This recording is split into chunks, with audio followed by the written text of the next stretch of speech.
La voiture a été percutée de plein fouet par le camion avant qu'une fourgonnette s'encastre derrière elle dans le coffre. Le véhicule prend feu, les enfants meurent piégés avant l'arrivée des pompiers. Ils étaient cousins, selon nos informations. La conductrice est la seule survivante du véhicule. Originaire d'Île-de-France, elle transportait son fils de 11 ans et ses neveux de 9, 11 et 13 ans, domiciliés près de Laon. Pourquoi le camion en face s'est-il retrouvé à contresens? Les circonstances exactes sont encore floues.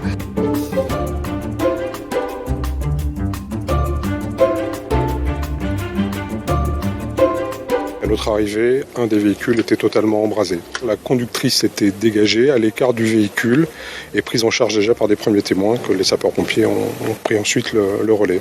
On a 4 enfants décédés. La conductrice du même véhicule qui a été héliportée à Amiens, même si son pronostic vital n'est pas engagé, elle a été classifiée en urgence absolue.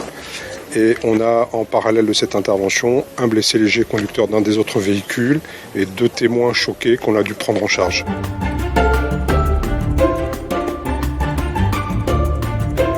Cette nationale, connue comme étant assez accidentogène, c'est un tronçon où il y a un trafic très important, notamment de poids lourds, où il y a des zones de dépassement, où on est parfois en 3 voies, et puis des zones où les voies se rétrécissent à 2 voies, et souvent des véhicules qui vont trop vite lors des dépassements, et qui se retrouvent surpris par les ralentissements lorsqu'ils arrivent vers les ronds-points. Donc des morts, des blessés graves, on en a déjà eu sur ce tronçon. C'est très problématique.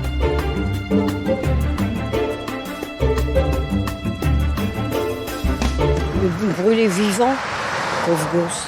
Et on nous a dit qu'il tapait dans les carreaux pour sortir, pour tout. Mais il ne pouvait pas. Mon fils qui habite à Coucy-les-Eppes, il apprend ma belle-fille, mon petit-fils, tout ça aussi.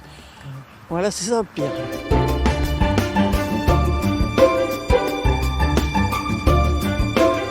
Ça m'énerve déjà au niveau de la sécurité, puis qu'on ne fait rien, parce que c'est honteux de voir ça.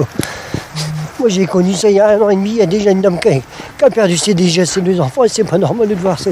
Au niveau de la préfecture et puis du gouvernement, il faut au moins sécuriser plus la route et puis avoir des barrières de sécurité pour pas que les gens y doublent. Ils roulent à plus de 100 ici malgré que c'est limité qu'à 80.